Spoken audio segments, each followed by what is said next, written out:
Difficult tree removal. The Swords of Damocles. William Hovey Smith, 2023.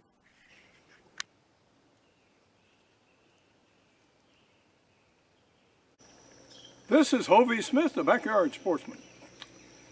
And this episode is the Swords of Damocles.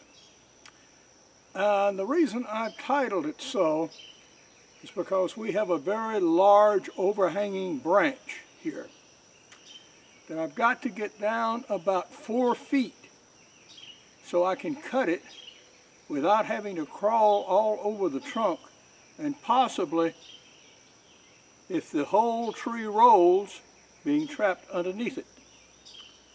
Similarly, when I remove the support over here, the tree may roll and trap me underneath it if I'm not particularly cautious. Consequently, I've cleared this area cleanly down on the floor to get rid of piles of entangling vines and branches and blah blah blah. So if I have to make a rapid exit, I jolly well can. Woof! And so, we're going to start our cut.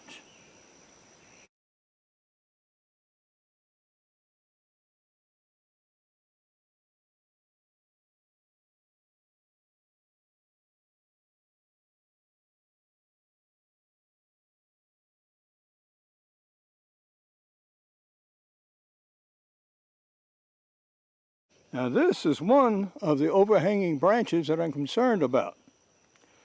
There are others. Over here we have a branch resting against the side of the tree, and it's putting pressure on that old tree too. So if the big tree collapses and falls, it may bring down the top of that old one. That's no good. The little cart here is doing hard duty, as you can see. I'm ultimately going to load out most of the bigger stuff and put it on the edge of my food plot, which is more or less a quarter mile down this path. And so I've got the last load out so I can clear the ground. If I have to move in a hurry when I'm dropping this tree, I don't want to have to stumble over or leap over or fall over those rounds I've already cut. So I'm getting them out of dodge, so to speak. On this side of the tree, there are 3 limbs that are bearing weight. This one here, the furthest one actually towards the butt end of the tree. Then about 7 feet up, there's another one that actually drove the limb into a ground, I don't know how far, but 6 inches or so before it broke off. And then the one behind the tripod that caught enough weight that it cracked the limb halfway in two. And that's the one I'm going to tackle right now. You can get a closer look at the crack here. And it goes down, and it's then tangled up with all kinds of gnarly stuff that I'm going to have to move out first, because I'm going to cut the non-bearing stuff away first and then slowly work on this piece until we can get a feeling about what's going to happen. Before I get to the branch that's really bearing on the tree, that one, this sort of bunch of gnarly tangled mess of vines and parts of limbs. Yeah, I'm going to need to get rid of this first. And so we're going to work on that and then tackle this limb piece by piece. We're going to very carefully and slowly cut away portions of that broken branch. You can see it's quite open there in the middle. That's about, I don't know, several inches of space there. But I want to get rid of that section first and see if we detect any movement of the tree at all to get an idea of which way it's going to roll.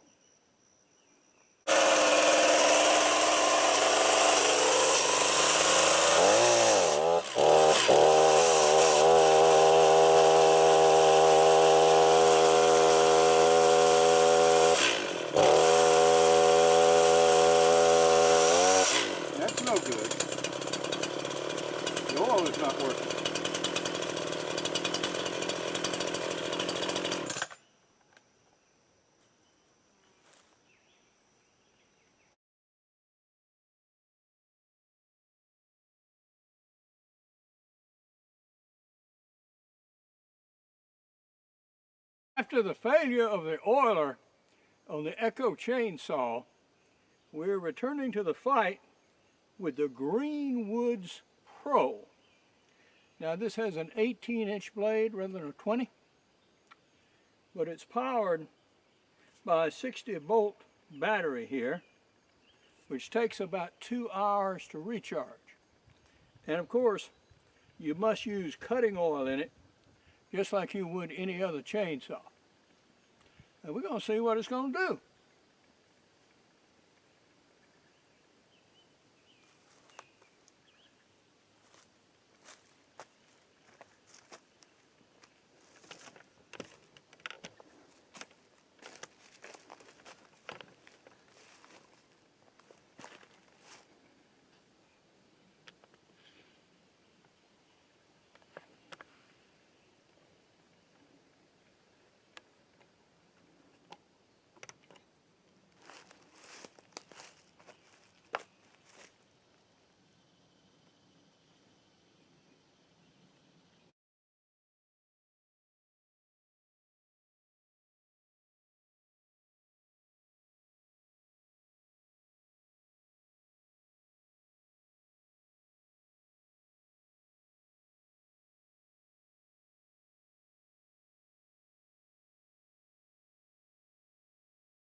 Well, that was pretty good.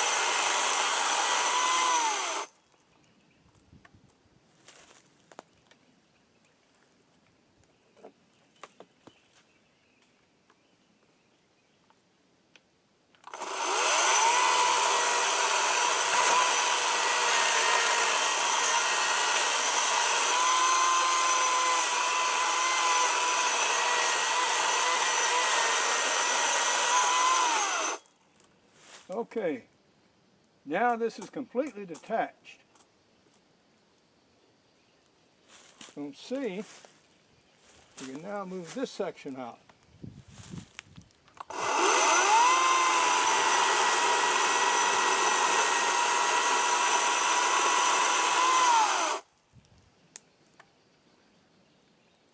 All right.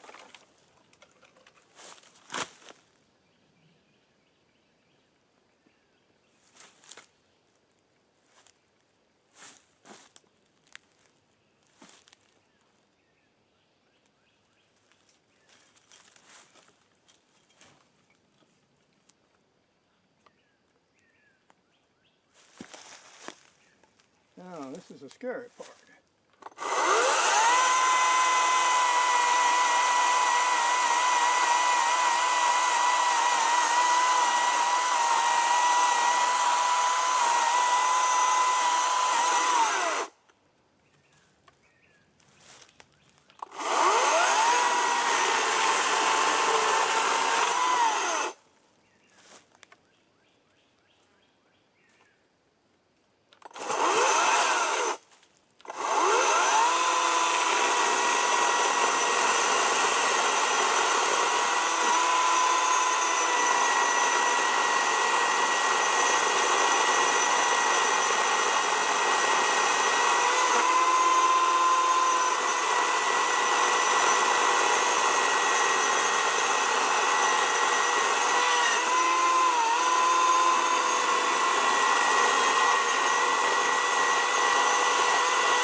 is hanging free.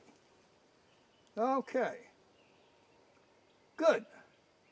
So now we know there's no pressure bearing on this limb. So we can proceed to cut it.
Well, I'm impressed, guys.